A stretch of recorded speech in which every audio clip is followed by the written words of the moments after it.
tetangga namun kerap berselisih paham dan Malaysia sering membuat masalah yang terkesan menantang serta mengajak perang. Di dunia maya, netizen banyak yang kesal dan menahan amarah dan meminta pemerintah tegas, kalau perlu ambil langkah perang. Karena sudah jelas, Malaides sebutan netizen untuk Malaysia dengan sengaja mencari masalah dan menginjak harga diri dan kedaulatan Indonesia. Baru-baru ini saja, sebuah peristiwa menegangkan terjadi di perbatasan Laut Kepulauan Indonesia-Malaysia, yakni di perairan utara Tanjung Balai Asahan. Sebuah kapal berbendera Malaysia terlibat kejar-kejaran dengan kapal perang TNI Angkatan Laut KRI Sultan Taha Saifuddin 376. Kejadian itu berawal dari patroli laut yang sedang dilaksanakan KRI Sultan Taha Saifuddin 376. Saat itu kapal perang jenis korvet yang berada di bawah kendali operasi atau BKO Gugus Keamanan Laut atau Guskamla Koarmada 1 mendeteksi keberadaan kapal asing yang menerobos masuk ke wilayah laut kedaulatan Republik Indonesia. Setiap kali Indonesia memiliki masalah perbatasan di lautan dengan negara tetangga, maka sebagai tim komando pasukan Kata atau Kopaska, TNI Angkatan Laut lalu menjadi ujung tombaknya. Dalam kejaran itu, warga Malaysia itu menantang tim Kopaska untuk berduel. Masalah perbatasan maritim kita bersama Malaysia kerap jadi masalah. Ada saja ulah warga jiran membuat gaduh. Contohnya di perbatasan Republik Indonesia, Malaysia di Ambalat, yang saat itu membuat malu dan pukul mundur Malaysia. Kejadian ini pun jadi pembicaraan kedua negara. Ketika itu, Kopaska TNI Angkatan Laut melaksanakan tindakan heroik demi menjaga keutuhan NKRI. Saat itu dalam upaya pembangunan mercusuar Karang Unarang sebagai salah satu titik terluar perbatasan, TNI Angkatan Laut menempatkan satu tim Kopaska asal Sat Kopaska Armada Timur atau Armatim ke lokasi tersebut. Keberadaan pasukan Kopaska adalah untuk mengamankan proses pembangunan, sekaligus melindungi para pekerja Republik Indonesia yang berada di sana. Sebelumnya, pihak Malaysia berusaha menghambat pembangunan mercusuar tersebut dengan mengerahkan kapal-kapal milik Marine Police Malaysia dan TLDM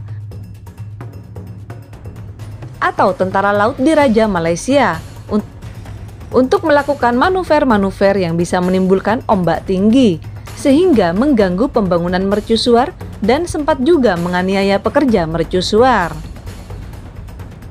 Waktu itu, dua kapal TLDM dan Marine Police Malaysia buang jangkar di dekat mercusuar. Upaya kapal patroli TNI Angkatan Laut KRI Tedong Naga mengusir mereka tak digubris. Komandan KRI pun meminta bantuan dari personel Kopaska yang memang disiagakan di sana. Serka Ismail meminta izin Komandan Tim Kopaska, Letu Berni, untuk meluncur ke kapal Malaysia.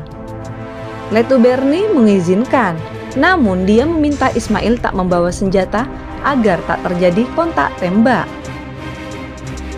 Serka Ismail melaju dengan motorbot bersama Serda Muhadi dan Kelasi 1 Yuli Sungkono. Ismail memerintahkan motorbot itu melaju zigzag dengan kecepatan tinggi. Tujuannya agar perhatian anak buah kapal atau ABK Malaysia tertuju pada motorbot. Sementara itu, Ismail melompat dan berenang senyap menuju kapal Malaysia.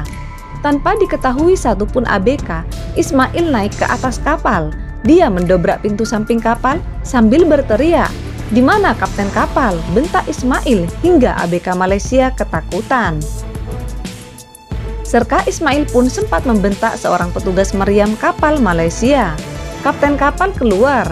Dengan nada tinggi Ismail bertanya, "Apa keperluan kapal Malaysia di tempat itu?" Sang kapten menjawab normatif, hanya menjalankan perintah. "Baiklah kalau begitu, daerah ini adalah wilayah saya atau Indonesia. Jadi setelah saya turun dari kapal ini, segera pergi dari wilayah ini. Kalau tidak, jangkar akan saya putuskan," kata Ismail kepada komandan kapal Malaysia. Walau tak bersenjata, keberanian Ismail rupanya membuat nyali para ABK Malaysia ciut. Begitu Ismail lompat ke perahu karet, Kapal pertama langsung angkat jangkar dan kabur dari Karang Unarang. Namun kapal kedua tak mau pergi. Serka Ismail dan tim Kopaska segera melaju. Aksi mereka dihalangi sehingga Ismail tak bisa naik kapal. Ismail segera menuju tali jangkar. Dia berteriak sambil menggoyang-goyangkan tali jangkar. "Kalau tidak pergi, tali jangkar ini saya ledakkan," ancamnya. Berhasil, aksi ini pun membuat kapal Malaysia meninggalkan wilayah itu. Rupanya cukup 3 orang Kopaska untuk mengusir 2 kapal Malaysia. Yang baru saja terjadi dan kasusnya masih hangat dibicarakan, yakni kasus penembakan 5 warga negara Indonesia atau WNI pekerja migran non-prosedural di Malaysia, memicu perhatian publik. Pasalnya, dari 5 orang yang menjadi korban penembakan tersebut, 1 diantaranya meninggal dunia. Kasus ini menimbulkan pertanyaan besar mengenai perlindungan hak asasi manusia atau HAM, serta hubungan bilateral antara Indonesia dan Malaysia. Pemerhati hak asasi manusia internasional dari Visipol UGM, Profesor Dhafri Agus Salim menilai bahwa tindakan aparat Malaysia dalam insiden ini tergolong berlebihan dan melanggar hukum internasional terkait HAM.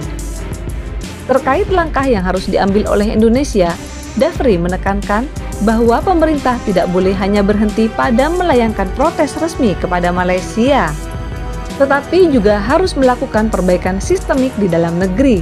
Seharusnya ini tidak hanya berhenti pada pemberian kompensasi dan penjatuhan hukuman nanti. Lebih dari itu, kedua negara harus membahas ulang mekanisme perlindungan pekerja migran agar kejadian serupa tidak terus berulang.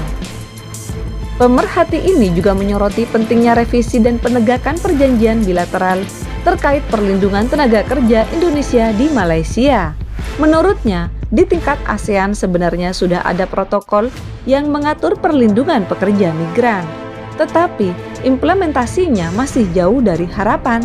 Banyak aturan yang sudah ada, tetapi dalam praktiknya tidak berjalan efektif. Masalah ini harus menjadi introspeksi bagi pemerintah Indonesia agar lebih serius dalam menangani arus migrasi ilegal. Selain itu, mendorong agar penyelesaian kasus ini bukan hanya dilakukan secara parsial, melainkan harus dengan pendekatan sistematis yang mencakup aspek hukum, ekonomi, dan sosial. Negara tidak bisa hanya mendesak Malaysia tanpa membenahi masalah di dalam negeri. Dengan kejadian ini, Indonesia dihadapkan pada tugas besar, yakni menuntut keadilan bagi korban, membenahi kebijakan ketenagakerjaan, serta memperkuat perlindungan bagi pekerja migran agar tragedi serupa tidak terus berulang. Ini bukan sekedar kasus penembakan, tetapi masalah besar yang mencerminkan kegagalan sistemik dalam pengelolaan tenaga kerja Indonesia. Berantas kejahatan ini hingga ke akar-akarnya dan bentuk hubungan bilateral yang jelas serta mampu melindungi warga negara. Fenomena pekerja migran ilegal masuk ke negara Malaysia tidak hanya disebabkan oleh kebijakan Malaysia, tetapi juga karena kombinasi beberapa faktor, yakni faktor pendorong dari dalam negeri atau push faktor dan faktor penarik dari negara tujuan atau pull faktor. Salah satu faktor utamanya adalah kegagalan pemerintah Indonesia dalam menyediakan lapangan pekerjaan yang memadai. Jika di dalam negeri tersedia pekerjaan dengan upah layak, maka masyarakat tidak akan mengambil resiko besar dengan bekerja secara ilegal ke luar negeri. Di sisi lain, Malaysia menjadi daya tarik bagi pekerja migran karena menawarkan pekerjaan dengan gaji yang lebih tinggi dibandingkan di Indonesia. Kombinasi ini diperburuk dengan peran calo dan sindikat perdagangan tenaga kerja yang menjadi intermediari faktor atau faktor ketiga dalam rantai migrasi ilegal.